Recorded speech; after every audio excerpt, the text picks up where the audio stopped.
Hi friends, welcome back to my YouTube channel. ನಾನು ನಿಮ್ಮ ಹರ್ಷಿತಾ. ನಾನಿವತ್ತಿನ ವಿಡಿಯೋದಲ್ಲಿ ಒಂದು ಇಂಪಾರ್ಟೆಂಟ್ ಹೆಣ್ಮಕ್ಳಿಗೆ ಸಂಬಂಧಪಟ್ಟಿರುವಂತಹ ವಿಡಿಯೋವನ್ನು ಶೇರ್ ಮಾಡ್ಕೊಳ್ತಾ ಇದ್ದೀನಿ. ವಿಡಿಯೋ ಇಷ್ಟ ಆದರೆ ಒಂದು ಲೈಕ್ ಮಾಡಿ, ಶೇರ್ ಮಾಡಿ, ಕಮೆಂಟ್ ಮಾಡಿ. ಯಾರಾದರೂ ಸಬ್ಸ್ಕ್ರೈಬ್ ಮಾಡದೆ ನನ್ನ ಚಾನಲ್ ನೋಡ್ತಾ ಆದರೆ ಸಬ್ಸ್ಕ್ರೈಬ್ ಮಾಡಿಕೊಂಡು ವಿಡಿಯೋಸನ್ನು ಕೊನೆ ತನಕ ನೋಡಿ. ಇದು ಹೆಚ್ಚಾಗಿ ಹೆಣ್ಮಕ್ಳಿಗೆ ಸಂಬಂಧಪಟ್ಟಿರುವಂತಹ ವಿಡಿಯೋ ಆಗಿರುತ್ತೆ. ಏನಪ್ಪ ಅಂದರೆ PCOD ಸಮಸ್ಯೆ ಇದ್ದರೆ ಮಕ್ಕಳಾಗಲ್ವಾ ಅನ್ನುವಂಥದ್ದು ಸಾಕಷ್ಟು ಜನರಲ್ಲಿ ಇರುತ್ತೆ.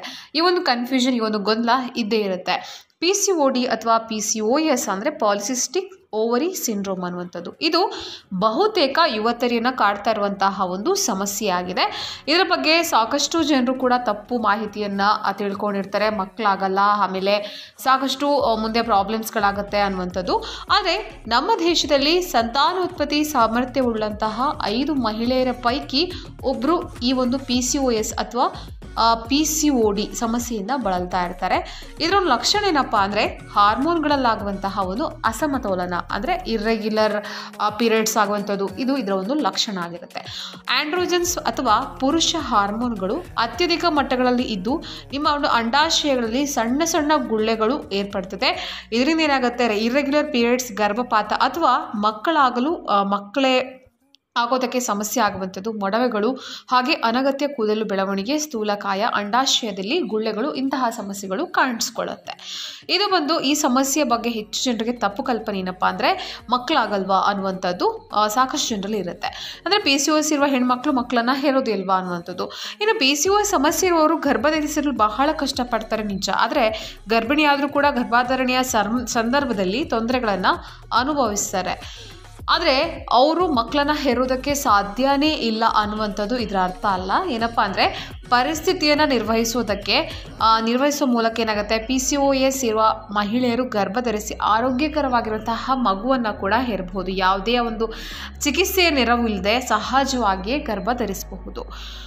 ಇದಕ್ಕಾಗಿ ನಾವು ಮಾಡಬೇಕಾಗಿರೋದು ಏನು ಅಂದರೆ ಆಹಾರ ಕ್ರಮ ಹಾಗೆ ಜೀವನ ಶೈಲಿಯನ್ನು ನಾವು ಬದಲಾಯಿಸಿಕೊಳ್ಬೇಕು. ಈ ಮೂಲಕ ಏನಾಗುತ್ತೆ ಅಂದರೆ ಅಂಡಾಣು ಉತ್ಪತ್ತಿಯ ಇದನ್ನು ನಾವು ಹೆಚ್ಚು ಮಾಡ್ಕೊಳ್ಬಹುದು. ಅಂದರೆ ಉತ್ತಮ ಆಹಾರ ಕ್ರಮ ಹಾಗೆ ನಿಯಮಿತ ವ್ಯಾಯಾಮದಿಂದ ನಾವು ನಮ್ಮ ದೇಹದ ತೂಕವನ್ನು ಕಳ್ಕೊಂಡಾಗ ಏನಾಗುತ್ತೆ, ಸಂತಾನೋತ್ಪತ್ತಿಯ ಒಂದು ಸಾಧ್ಯತೆಗಳು ಕೂಡ ಹೆಚ್ಚಾಗುತ್ತೆ. ಇನ್ನು PCOS ಸಮಸ್ಯೆ ಇರುವವರು ತೂಕ ಇಳಿಸುವುದು ಕಷ್ಟ, ಆದರೆ ಅಸಾಧ್ಯ ಅಲ್ಲ. ಪ್ರೋಟೀನ್, ನಾರಿನಾಂಶ ಇರುವಂತಹ ಆಹಾರವನ್ನು ನೀವು ಹೆಚ್ಚಾಗಿ ಸೇವನೆ ಮಾಡಬೇಕು. ಕಾರ್ಬೋಹೈಡ್ರೇಟ್ ಸೇವನೆಯನ್ನು ನೀವು ಕಡಿಮೆ ಮಾಡಬೇಕು. ಧ್ಯಾನ, ಯೋಗದ ಮೂಲಕ ಒತ್ತಡವನ್ನು ಕಡಿಮೆ ಮಾಡಿ ರಾತ್ರಿ ಚೆನ್ನಾಗಿ ನಿದ್ರಿಸಿದರೆ ಕಾರ್ಟಿಸೋಲ್ ಮಟ್ಟ ಕಡಿಮೆಯಾಗಿ ನಿಮ್ಮ ದೇಹದ ತೂಕ ಕಡಿಮೆ ಆಗುತ್ತೆ. ಇನ್ನು ಇನ್ನೊಂದೇನಪ್ಪ ಅಂದರೆ ಅಸಮರ್ಪಕ ಋತುಚಕ್ರ ಹೊಂದಿರುವಂತಹ PCOS ಇರುವ ಮಹಿಳೆಯರಿಗೆ ಅನೇಕ ವೇಳೆ ಸಂತಾನ ನಿಯಂತ್ರಣ ಮಾತ್ರೆಗಳನ್ನು ಕೂಡ ನೀಡ್ತಾರೆ. ಅಂದರೆ ಈ ಒಂದು PCOS ಸಮಸ್ಯೆ ಇದ್ದಾಗ ಏನಾಗುತ್ತೆ, ಮೇಯ್ನಾಗಿ ಕಾಣಿಸ್ಕೊಳ್ಳೋದು ಬಂದು ಇರ್ರೆಗ್ಯುಲರ್ ಪೀರಿಯಡ್ಸ್ ಕಾಣಿಸ್ಕೊಳ್ಳುತ್ತೆ. ಅದ್ರ ಜೊತೆಗೆ ಮುಖದ ಮೇಲೆ ಮೊಡವೆಗಳು ಬೀಳುವಂಥದ್ದಾಗಿರ್ಬೋದು, ಇದೆಲ್ಲ ಕೂಡ ಕಾಣಿಸ್ಕೊಳ್ತಾ ಇರುತ್ತೆ.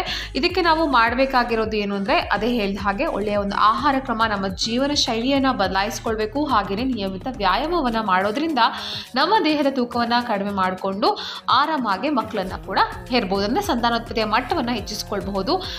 ಹಾಗೆಯೇ ಇನ್ನು ತೆಳ್ಳಗಿರುವ ಮಹಿಳೆಯರಿಗೆ PCOS ಸಮಸ್ಯೆ ಬರೋದೇ ಇಲ್ಲ, ಅವರು ವೆಯ್ಟ್ ಕಡಿಮೆ ಇರ್ತಾರೆ ಅನ್ನೋಂಥದ್ದು ಕೂಡ ತಪ್ಪು. ಖಂಡಿತವಾಗ್ಲೂ ಬರುತ್ತೆ. ಇವಾಗ ಹೆಚ್ಚಾಗಿ ಕಾಣಿಸ್ಕೊಳ್ತಾ ಇರುವಂತಹ ಸಮಸ್ಯೆ ಇದು ಅಂತಲೇ ಹೇಳ್ಬೋದು. PCOS ಸಮಸ್ಯೆನ ಯಾವುದೇ ಒಂದು ಚಿಕಿತ್ಸೆ ಇಲ್ಲದೆ ಕೂಡ ಕಡಿಮೆ ಮಾಡ್ಕೊಬೋದು. ಅಂದರೆ ನಮ್ಮ ಜೀವನ ಶೈಲಿಯನ್ನು ಕಂಪ್ಲೀಟಾಗಿ ಬದಲಾವಣೆ ಮಾಡ್ಕೊಳ್ಬೇಕಾಗತ್ತೆ. ಅಂದರೆ ಅದೇ ಹೇಳಿದ ಹಾಗೆ ನಾವು ಫುಡ್ಡನ್ನು ಕಂಟ್ರೋಲ್ ಮಾಡ್ಕೊಳ್ಬೇಕು, ನಾವು ಡಯಟನ್ನು ಫಾಲೋ ಮಾಡಬೇಕು. ಇಷ್ಟೆಲ್ಲ ಮಾಡೋದ್ರಿಂದ ಖಂಡಿತವಾಗ್ಲೂ PCOS ಸಮಸ್ಯೆಯನ್ನು ನಿಯಂತ್ರಣಕ್ಕೆ ತರಬಹುದು. ಹಾಗೆಯೇ ಮಕ್ಕಳು ಕೂಡ ಆಗುತ್ತೆ, ಮಕ್ಕಳಾಗಲ್ಲ ಅನ್ನುವಂಥದ್ದು ತಪ್ಪು ಕಲ್ಪನೆ ಅಂತಲೇ ಹೇಳ್ಬೋದು. ಅನೇಕ ರೀತಿಯ ಚಿಕಿತ್ಸೆಗಳು ಕೂಡ ಈ ಒಂದು ಸಮಸ್ಯೆಗೆ ಸಿಗುತ್ತದೆ.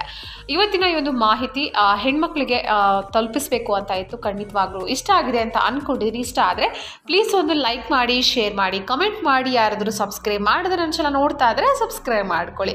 ಮತ್ತೆ ಮುಂದಿನ ಹೊಸ ವಿಡಿಯೋ ಜೊತೆ ನಿಮ್ಮನ್ನು ಭೇಟಿ ಆಗ್ತೀನಿ. ಅಲ್ಲಿವರೆಗೂ ಧನ್ಯವಾದಗಳು. ಬಾಯ್, ಲಾಟ್ಸ್ ಆಫ್ ಲವ್.